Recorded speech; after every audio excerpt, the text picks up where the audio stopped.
The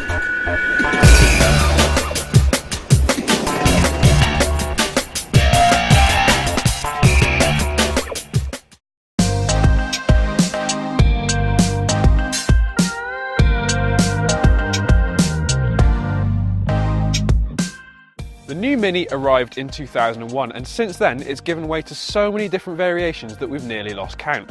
There's been the standard 3-door hatch, the 5-door hatch, and the Countryman SUV, as well as many more.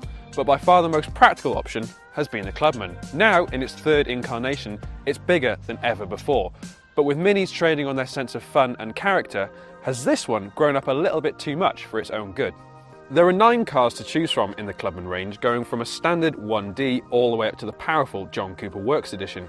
Even base cars get alloy wheels and the clever split boot, which can be opened via the key. You might remember that the previous generation car featured suicide doors, though these have been replaced by more conventional ones that make entering and exiting the cabin a little easier. Of course, being an offshoot of BMW means that there's a huge optional extras list, which can very quickly ramp up the price. Inside the Mini, it's evident more than ever that they're getting an influence from BMW. We can't complain about that. The infotainment system works well and is easy to operate, and all the controls have a distinctly premium feel to it. And you can even change the colour of the mood lighting, which is nice. The new Mini Clubman is a much bigger car than the one it replaces, and it's around 100mm longer in fact, so legroom is much better than it used to be, though headroom is at a bit of a premium, so if you're slightly taller you might notice that. Now you can fit 3 people in the back here, though that's going to be a bit of a squeeze, but for 2 passengers in the back, longer journeys are going to be a breeze. Around the back of the Clubman is that split boot that I mentioned earlier. Now you can operate it via the key, which is pretty cool, and it offers slightly more space than a standard Mini, though it's still only in line with a Volkswagen Golf. You can of course extend it by folding the rear seats down, and that puts the load area to around 1,250 litres. This latest range of Mini Clubman has been fitted with some of the most economical and efficient engines possible, and because of that even the entry-level petrols will do well over 50 miles to the gallon, and the entry-level 1D diesel will do even better at about 70 miles to the gallon. Now this is the range-topping diesel, the Cooper SD. It'll do well over 60 miles to the gallon, and it'll even reach 62 in around 7.4 seconds, so it's still got plenty of pace.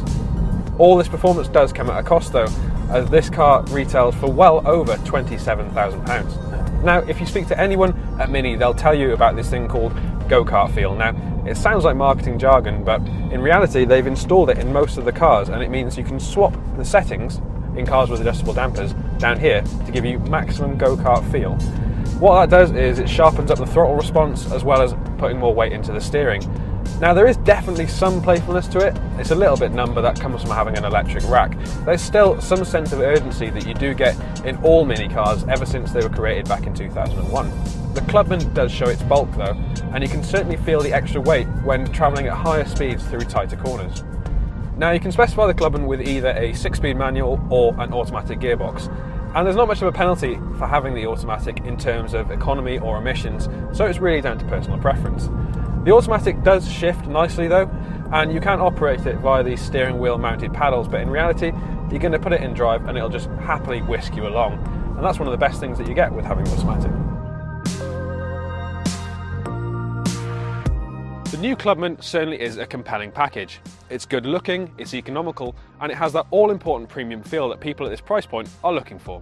However, it's exactly that price that is the sticking issue with the Clubman, as it's simply more expensive than other rivals. However, it is good to drive, and thanks to being longer, it's more practical than ever before.